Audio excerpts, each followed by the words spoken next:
ang bagong Pilipinas para sa bagong Pilipino.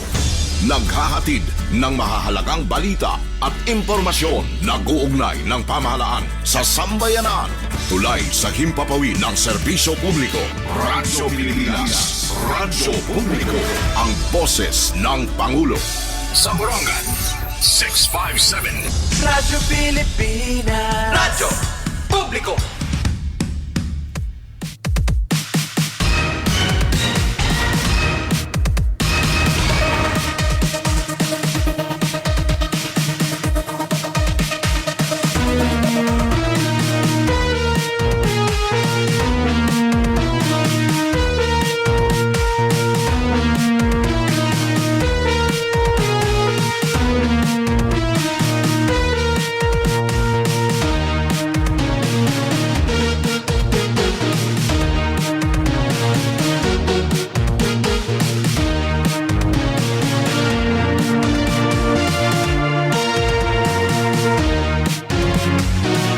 Atong oras, mayroon na kita 16 minutos na nakalabay, halas 9 sangkay.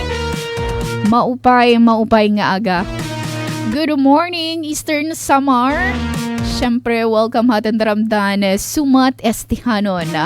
Parto na ang mga sumat palibot ha bugos nga probinsya.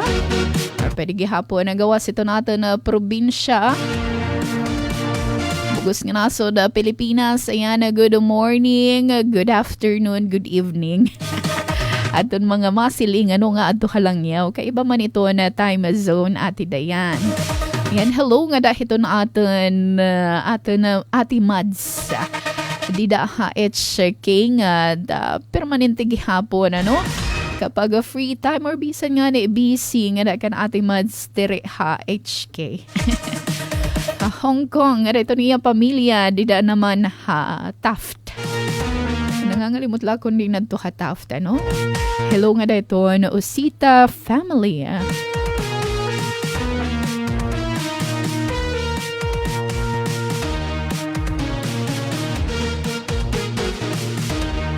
Ayan, syempre sangkay, kabakyang natin na pagpati na mga sumat doon atin mga kabakyang production team. Good morning, kanda ati Pen, Pumida ati Soka Berian dati Daisy Lolos sa Belazar. Ang aran to na bugus nga person na DYST Mamon Station Manager at Ruth Abunda, Chief Texter Joy Policarpio, Amad Administrator Buboy. Nga nanaka na partner, Master Control nagpapabilin Engineer Ray Victor de Dios. And sugad man, may rap activity ito natin na presidente, yan ang adlaw. Yan, kung may ada man sangkay, may interapito natin na programa para hiton paghatag higayon hiton magiging speech hiton atin na presidente. Yan, syempre welcome. Doon na atin na mga suki tiga pamati. Nanay Mir na mo pa'y nga aga. Nanay Mir na nalangkag na. Nanay Mir na, hello. Maramak na kaabreto ni Imo Radyo. Pero di lang sure kung may ada load para mag-message. Ito atin text line. Ayan, abrito na atin comment box. Dito na atin Radyo Pilipinas Borongan official Facebook page. Live na live yan ang takna. Yan, salamat hiton mga panalagsahay nakakasiling. Hello. Nakakasiling bisan akon very busy yan nga adlaw. Adlaw na Miyerkules, Enero 28 tuig 2026. Ultimo nga adlaw hiton, ultimo nga Wednesday. Na-advance ka kuno ate Dayan ha, na malaka February ka na ba? February ba? Buwan ng mga puso, kumusta naman? May data na mga kinikita ng mga establishment may data na mga dekorasyon pang araw ng mga puso or buwan ng mga puso. Nakapula pa naman kita yan Advanced na balita January 28 pagadla ati Dayan. Ultimo nga Wednesday, hito na bulan hit Enero. So, kumusta iton iyo Wednesday morning? Badi di iton City Borongan. Ano mo pa iton kasirak ni Mr. Sana. Yan, kulawan tayo iton temperatura haladaw.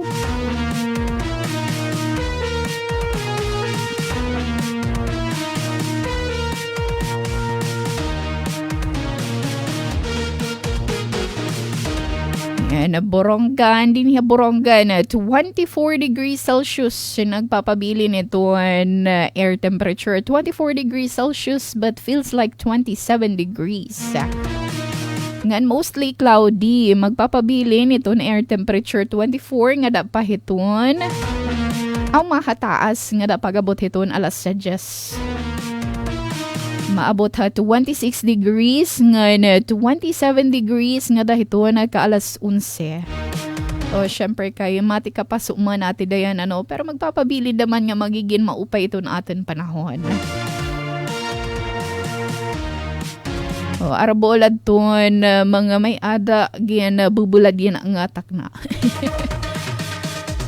Anton nagbubuladhin mga binunakan.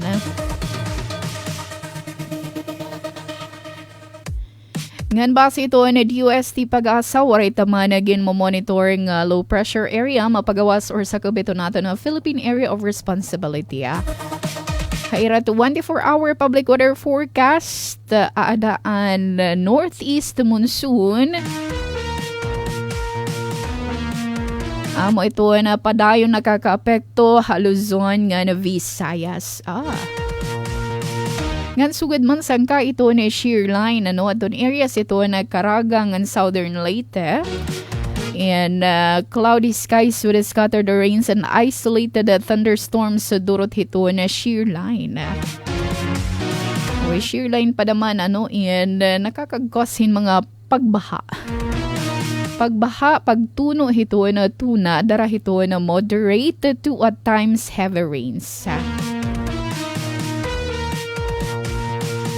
Yan, sugad man ito na northeast monsoon, partly cloudy ito. Cloudy skies with isolated light rains. Particular ito in areas na Cagayan Valley, Cordillera Administrative Region, Aurora nga na Quezon, Metro Manila, the rest of Luzon, and the rest of Visayas.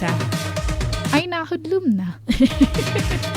Nahudlum. Balitaw na sira kadto kanina. Nahurhudlum nga dito na city. Ngan the rest of Mindanao, localized thunderstorms naman ito. Nagkakausahin mga partly cloudy ito. Cloudy skies with isolated rain showers or thunderstorms. And at the sunrise today, 6:25 a.m. Sunset will be at 5:53 p.m. Moonrise, 1:05 p.m. Moonset, 1:33 a.m. Nga kundiin may ada 75% illumination. And so current ito nga info, tikang hituan DUST Pag-asa. Yan, para ito na iba pang mga weather updates, information about weather, pwede ka mong mag-log in or mag-log on hito na pagasa.dust.gov.ph or bagong.pagasa.dust.gov.ph.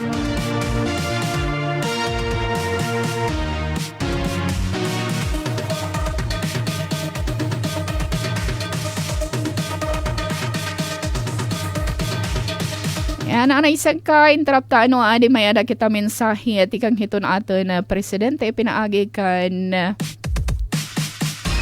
Senator Recto. DSC Commissioners Ryan Alvin R. Acosta and Luis Minrado Pangulayan are awardees of the 2025 Outstanding Government Workers, fellow workers in government, other distinguished guests, ladies and gentlemen, good morning. Magandang umaga po sa inyong lahat. Isang karangalan po para sa akin na tumindig sa harap ninyo ngayon bilang kinatawan ni Pangulong Ferdinand R. Marcos Jr. Taos-puso po siyang nakikisa sa pagkilalang ito para sa ating mga lingkod bayan. Bagamat hindi natin siya makakasama ngayon, ipinapaabot niya ang kanyang mainit na pagbati at pasasalamat sa lahat ng mga bayani ng serbisyong publiko. Kaya't hayaan po ninyo akong ihatid ang mensahe ng Pangulo para sa inyo. Ulit, magandang umaga sa inyo lahat at isang mainit na pagtanggap sa Malacanang. Ipinagdiriwang natin sa araw na ito ang puso ng pamahalaan, ang mga kawaning tahimik na naglilingkod para sa sambayan ng Pilipino at sa bansa. Sa Civil Service Commission Honor Awards Program, kinikilala natin ang mga kawani ng gobyerno na mahusay sa kanilang tungkulin at huwaran sa prinsipyo. Hindi naman may kakaila na sa pamahalaan, mas madalas nating napapansin ang mga nasa matataas na posisyon. Ngunit alam naman nating lahat na sa bawat programa na ipapatupad at serbisyong na ihahatid, naroroon ang sipag at malasakit ng mga lingkod bayan katulad ninyo. Sa okasyong ito, 3 kategorya ng parangal ang ikagawad natin para sa 2025 Outstanding Government Workers.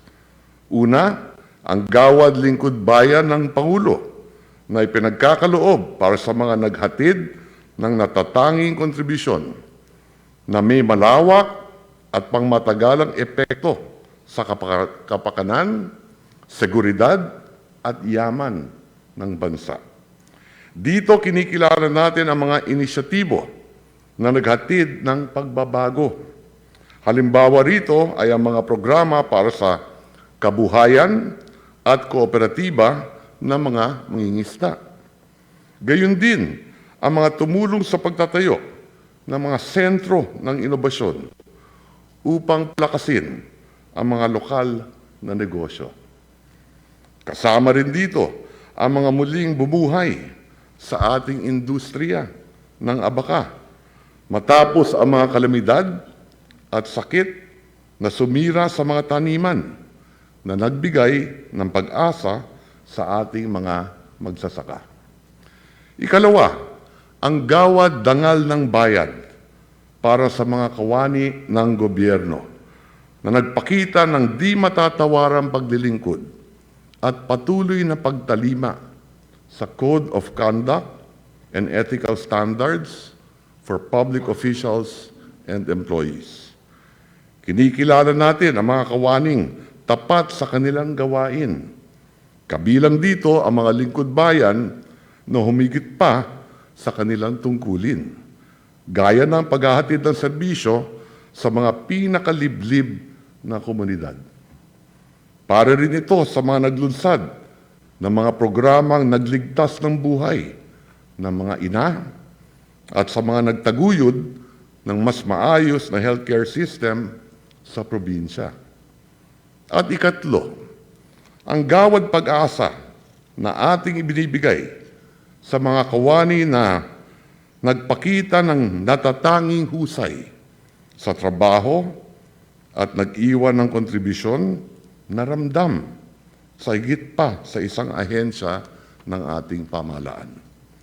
Dito kinikilala natin ang mga proyektong bunga ng dedikasyon tulad na lamang ng paglikha ng mga kagawitang pangkaligtasan para sa mga mag-aaral sa panahon ng lindol at ang pagsulong ng seguridad sa pagkain at makakalikasang kabuhayan. Kasama na rin dito ang mga nagpalakas sa suporta para sa ating mga magsasaka upang ihanda ang ating mga komunidad sa climate change. Para sa lahat ng tumanggap ng parangal ngayon, kayo ang patunay na ang diwa ng tapat na paglilingkod ay buhay sa ating pamahalaan. Sa gitna ng dilim at ingay, kayo ang hibla ng liwanag na nagbibigay pag-asa sa ating sambayanan. Kayo ang patunay na maraming mabubuting empleyado sa ating pamahalaan. Kayo ang patunay na hindi kailangan maging tanyag upang tumulong sa bayan. At kayo ang patunay na anumang antas ng tungkulin, may kakayahang ang bawat isa na maglingkod ng may dangal. Naniniwala ako na hanggat may lingkod bayang katulad ninyo, mananatiling matatag ang ating republika. Sa ngalan ng sambayan ng Pilipino, maraming salamat sa inyong katapatan, sipag at malasakit. Patuloy ninyong isabuhay ang diwa ng bagong Pilipino. Disiplinado, mahusay, at mapagmahal sa bayan. Muli, congratulations sa lahat ng awardees. Mabuhay ang mga kawani ng gobyerno. Mabuhay ang bagong Pilipinas. At ito po ang talumpati ng Pangulong Ferdinand R. Marcos Jr. Muli sa ngalan ng Pangulo at ng buong pamahalaan, taus-puso po naming binabati ang lahat ng ating 2025 outstanding government workers. Araw-araw, patuloy nating ipakita na ang pamahalaan ay handang paigtingin ang tungkulin nito para sa bayan. Gawin natin ang ating trabaho ng may husay at may dangal, kahit sa gitna ng maraming ingay. Laging piliin ang tama, laging isapuso ang obligasyon sa bayan, at laging unahin ang taong bayan. Patuloy po sana kayong magsilbing inspirasyon sa buong hanay ng ating birokrasya at sa susunod na henerasyon ng mga lingkod bayan. Maraming salamat po, mabuhay kayo lahat, at mabuhay ang bagong Pilipinas. Thank you, Executive Secretary Recto. Amo to sangka Executive Secretary Ralph Recto. Didahatuan 2025 Gawad Lingkod Bayani. Ano yan to na nag-grant doon mga awards. So iniad doon pinakitaas nga recognition ito na bugus nga nasod Pilipinas para doon aton mga outstanding government workers. So durante ini hiton pagpupugay 2025 parangal sa mga lingkod bayani. Dito ini Malacañang Palace yan nga adlaw. So, yan na ang seremonya iyan again taga na pagkilalaan na 24 nga individual nga mga grupo. Di na doon exemplary performance, unwavering dedication, nga innovative contributions nga dito na public service, have advanced community empowerment, governance reforms, scientific breakthroughs, nga national development. So, ito na tulong distinct honor awards amo ito na Gawad Lingkod Bayan ng Pangulo. So, ini nga Gawad Lingkod Bayan ng Pangulo, ginatagan pasidungong adton siyam nga individual ngan tulong nga grupo para hiton ira innovative ideas or impactful actions hiton national significance, sa particular hiton areas hit public interest, security nga na patrimony pursuant ini hiton Executive Order number 588 series of 1992. Ani kaduha sangkayan Gawad Dangal ng Bayan. Ginhatag pasidungog nga dahin na pulong nga individual nga nagpakita hin extraordinary acts of public service.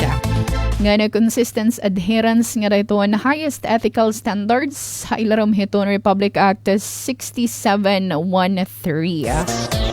or an Code of Conduct and Ethical Standards for Public Officials and Employees.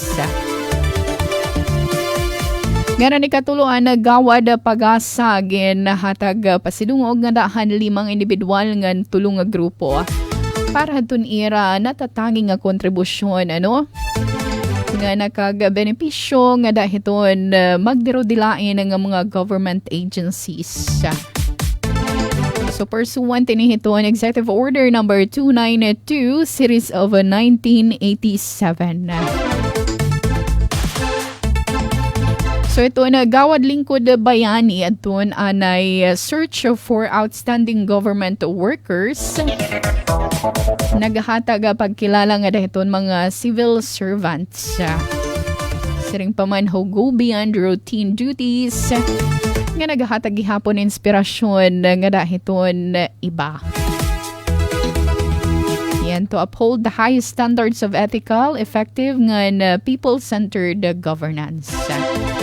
So once again, congratulations nga dahiton ato na mga outstanding government workers. Hining pagpupugay 2025 parangal sa mga lingkod bayani.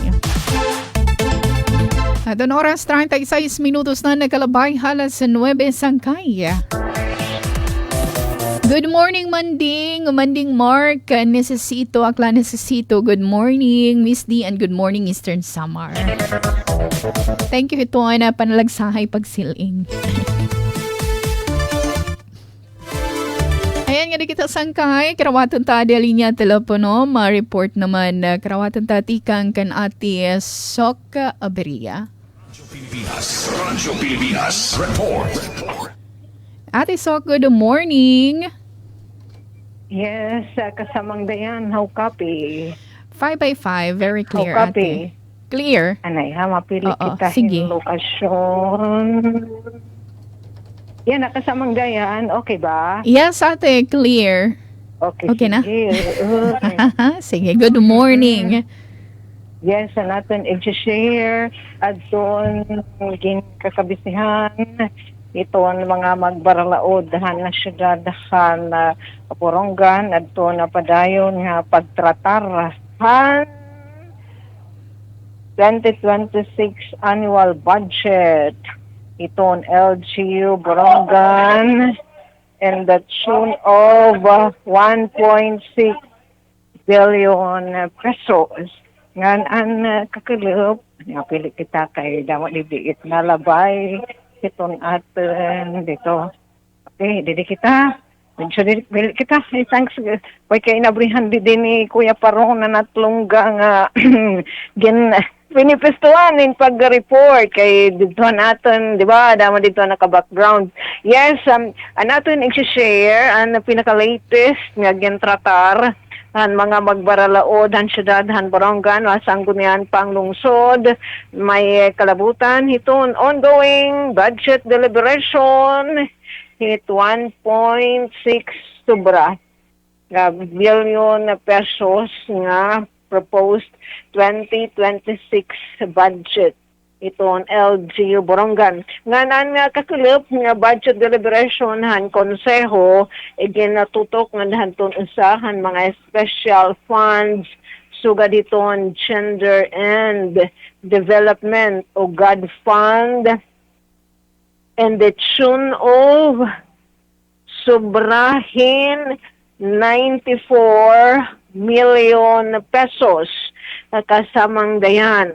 Ngan ini naman hiya nga nasabi nga kantidad igen sayod ini igen klaro nga dahanton mga magbaralaod ang syudadahan Borongan anaton mga kasugbong City Social Welfare and Development Office, State Health Office, laki pa hadton City Population Development Office, anaton mga kasugbong liwatan senior citizen adton of OSCA Office for Senior Citizens Affairs nga na syempre nakadaano ato naton Budget Officer Attorney Joyce Oyobiko nga nakasamang din ini nga kantidad Gender and Development Fund in para hagton ade mga programa may kalabutan hiton eto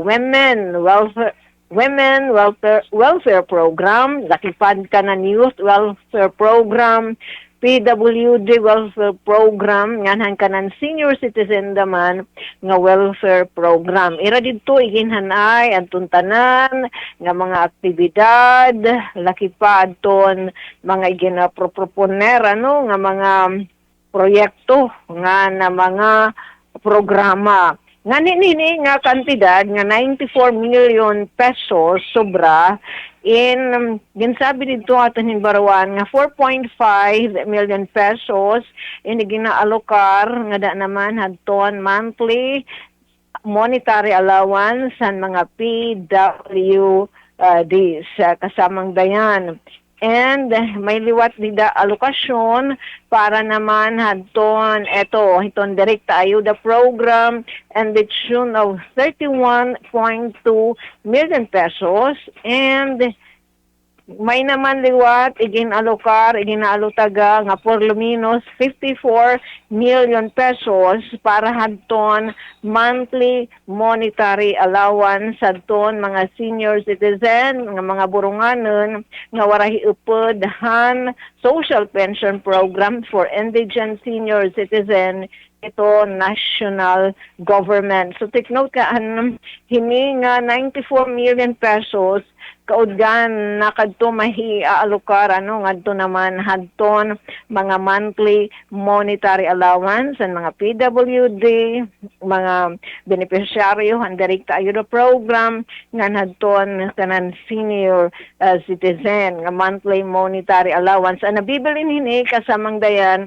ngadto na hadton iba-iba pa nga mga programa syempre pag undong daman hiton interest itong kababayan mga batan-en nganhan PWD laki pa iton nga mga gindudumaran nira nga mga celebration panahon hiton Women's Month o di kaya hiton may inaapihan nga mga para games adton mga PWD nganhin magkaiba-iba pa nga mga aktibidad nga pagtaga awareness campaigns iton mga rights responsibilities nga da naman nasabi nga sektor. So maghapon kay niya kasamang dayan nga gintratar kasi pakianaliwat han mga magbaralaod kung tipaunan o liwat ginasto an kanan previous year nga Gender and Development Fund labot lain hiya dinhi ini kasamang dayan hini nga present hini gin proponer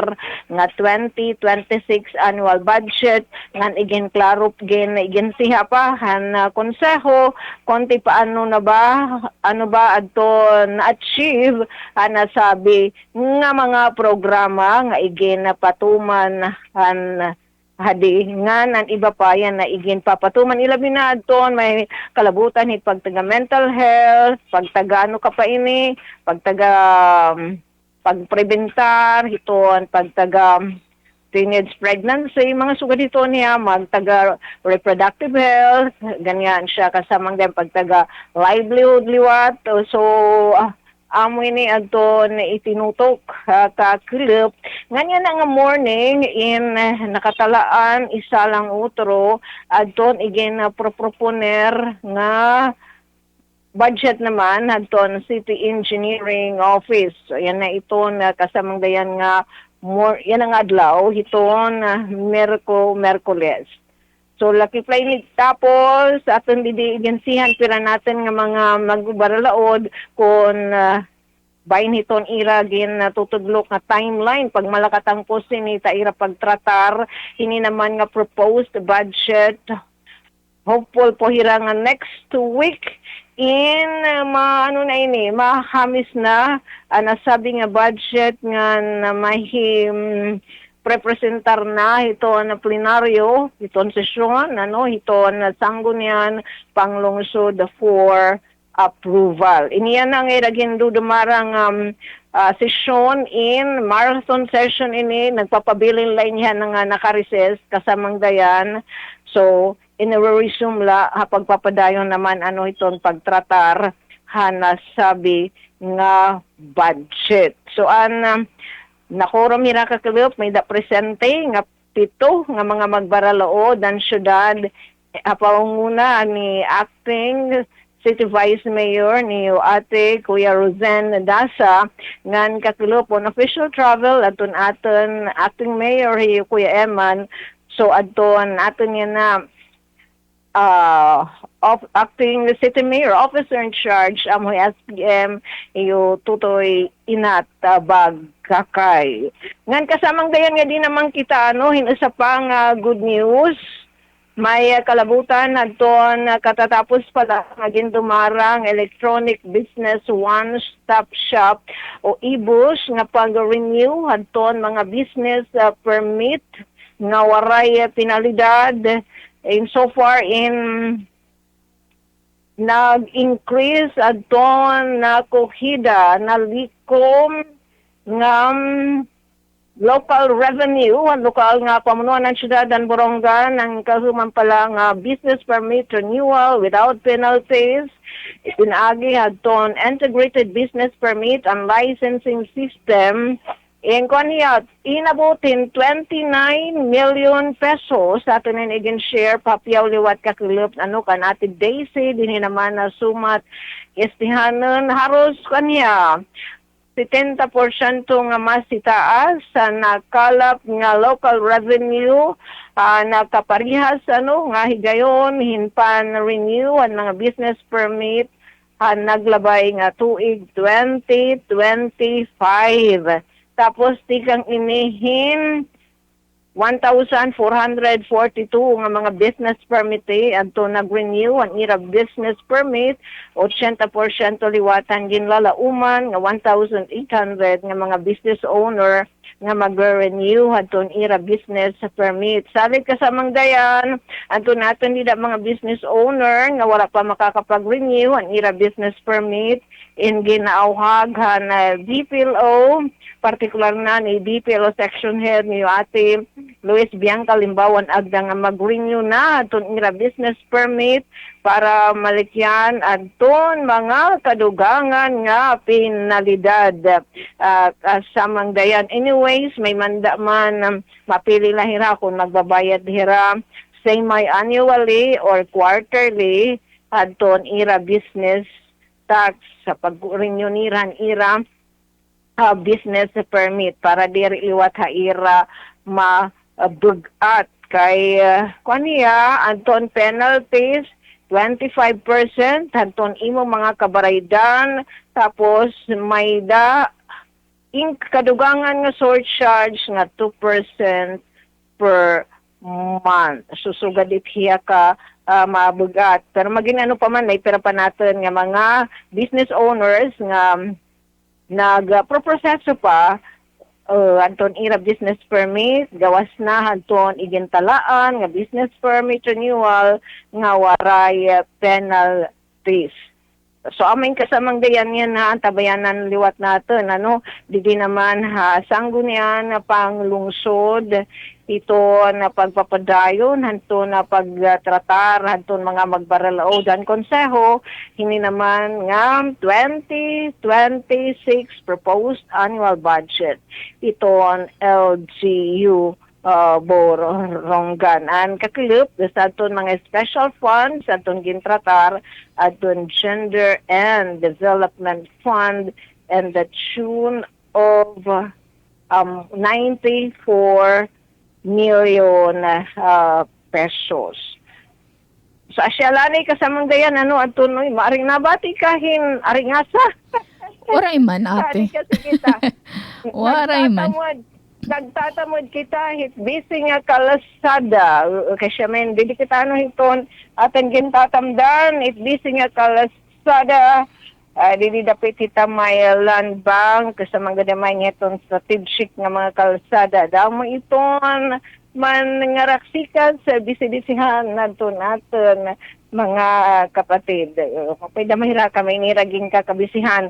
Balitaw, damo na dawat nga tang sanong, ada naman hadto natin, didi mga kasubong, partikular na aton mga buhatan, aton mga SPM, ang didiliwat ha, business permit and licensing office, nga naman hadton pagkakalat natin hadton nasabing impormasyon, may kalabutan, naging dalagan hanton kasumampala nga business permit renewal nga waray surcharge nga nagtapos di dadton last Friday, January 23. So amay niya ka sa mangdayan adton aton anay nag-update kaya adto liwat dugang lanong update para luwat natin mahulagway kunti po nan udaman na gamit adton naglabay nga gender and development fund God fund ngani gin ko anan inhiya ito nagi hala pahapyaw lang nga pa-update naglabay nga gin-update ni Oscar head ni Ma'am Virgie Buna kasi ginapakianahan liwat niyan lakat adton pag ininan implementasyon ini nga monthly monetary allowance nga ginahatag ang LG Borongan and first semester han tuig 2025 kasamang dayan adto nahipaawas nga muna ran LG Borongan para nasabi nga programa in subrahin 34 million pesos. Kay may dahad to haro 6,000 o 5,900 nga mga benepisyaryo adton monthly monetary allowance san lokal nga pamunuan ng syudad ng Borongan nga dan mga senior nga nanya na naman nga second semester nga paghatag ng monthly monetary allowance nga nagpapadayon pa kasamang dayan yan sabi ato ni Ma'am Virgie nga may dahini sobrahin 6,000 so nadugan ang ihap 6,060 nga mga benepisyaryo nga makakakarawat na nasabi nga pahimudlayan LG Borongan kundiin nagkakantidad naman inihiya tin sobra 35 milyones de pesos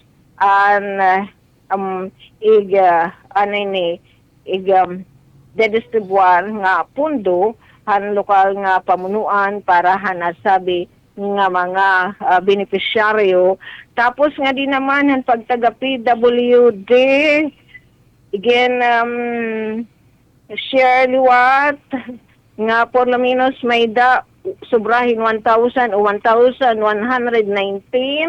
nga mga PWDs ang ginlalauman makaka-receive naman hadton IRA monthly monetary allowance.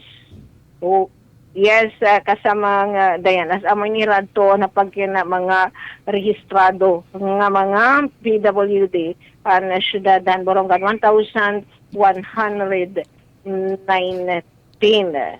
So lakit lag to pirang igin update kadto natin mga kasubong ang mga tutungdan nga mga buhatan ni manong gobyerno didi LG Borongan nga nagasayod ini naman nga pagtagad gender and development o God fund han kanan yana nga 2026 inaada ha 94 million sobrano 94 million pesos. So sigmintalanay kasamang dayan para sumat istihanan Ate Sok, da mga Tancho and back to you. Damang salamat Ate Sok Aberia hadto ni maganapahat ang mga good news Yan adto na padayon na pag pondo hadto na ata na mga programa parang kaupayan hadto na syempre mulupyo din hinaman ha syudadhan Borongan. So updates deliberasyon han proposed to 2026 budget han city local government unit nga nasugad man update gihapon hadto naging dumarang e-boss aba adto na 70% more than 70% adto na igin hitaas adto na nalikom likom nga pondo tikang hiton ato ng mga business owners. Ira pag-renew hadun ira permits. Nga na syempre pa dayon lagi hapon ito na pangarawat bisan kung nahuman naton nahumanan hadi nga waray pa charge. Yan may da na charge. Oo, penalty surcharges anyway kay kinahanglan man lagi hapon pa dayon lagi hapon ito pangarawat. Han mag-renew aton waray pa makapag-renew aton ira mga business permits and licenses. Ma'am Maria Jelina Leon, good morning. Thank you so much iton pag-siling aton live stream. And once again, mga salamat at iso kaberiya. Ito ni imigin na mapahat ang sumat. Nagdara oras 55 minutos na nakalabay. Alas 9. Yan, napasadahan tayo ito. And natin kanina na i-share ha. Good morning, Evie. May pag-isumpay ito. Update from Eastern Summer Electric Cooperative. So magkakamay-ada, power interruption, buwas nga adlaw, Thursday, alas 9 hitaga nga alas 4 hito na kalapa. Affected areas, crossing of Barangay Kugon, Surok, Alang-Alang, Gahuy, Sapaw Street, Genevieve Sites 1 and 2, rest of Taytay, Pagnamita na Baras, Ngulos ngan Barangay Sulangan na Giwana. Dara kay magdudumara ito ni sa Melcohen correction of low clearance C3 structure converted to C15 at Barangay Gahuy, Giwan. Ngan sugad man line clearing na vegetation gihapon. And sangkay taripa to na kuryente parahan pinakasyahan nga bulan hito na 2026 naghitaas. Atun last month gihapon nga billing atun orhihan 2025. Naghitaas naman ato. Yan na naghitaas liwat sangkay. Gandiin por lo menos 2 pesos naghitaas hino 1.76 pesos per kilowatt hour. Taripan kuryente parahan mga residential consumer parahan bulanhan Enero. Hapag kaya naada na 14.99 pesos per kilowatt hour. Hiton taripahan residential consumers. Tikang ini 13.23 pesos per kilowatt hour han bulanhan Disyembre. So, ada naman 13.75 pesos per kilowatt hour ito na commercial, industrial nga na public buildings. Naghitaas liwathin 1.78 pesos per kilowatt hour, tikanghan 11.96 pesos per kilowatt hour han bulanhan Disyembre. Uy, pero mawan barato pa kita, compared to kanina na i-share ni Ma'am Eileen dito ha Irahan Norte. Naabot yan 16 to 17 pesos per kilowatt hour.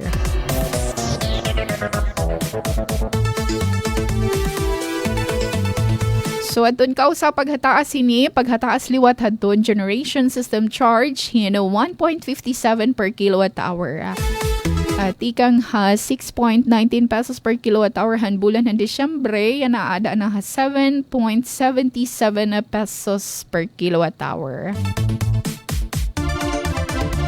So, nasabing increase ang generation system charge in diretsyo igyan na babayad ang mga generation company. Nga na diri na hinga nga dahapon dohiton isa Melco nga namimirmihan nga 2.47 pesos per kilowatt hour. Iton sinusukot. So itong generation system charge, kumposo han haros sa 50% han kabugusan nga kantidad nga binabayaran han konsumidora. Sanglit, dako ito ni epekto hapag hitaas or paghabubo iton aton taripa at kuryente kada bulan. Nga inisang kay nga taripan kuryente nga ginapapagawasan mga distribution utility kada bulan ng aging naginaprobaran hiton Energy Regulatory Commission or ERC. Yan na power rates update, credit hining information ipinaagi to ang Eastern Summer Electric Cooperative. Yan, yung punto alas 6 na. Yan, manamilit na kita. Once again, mga salamat. Tatay sa kabarigad to ni Imo. Ginapahatang balita. Hangaran to, bugos nga person, GYST, Mamon Station Manager at Ruth Abunda, Chief Texter Joy Policarpio. Amon Administrator Buboy nga nanako na partner, di Master Control, nagpapabilin, Engineer Ray Victor de Dios.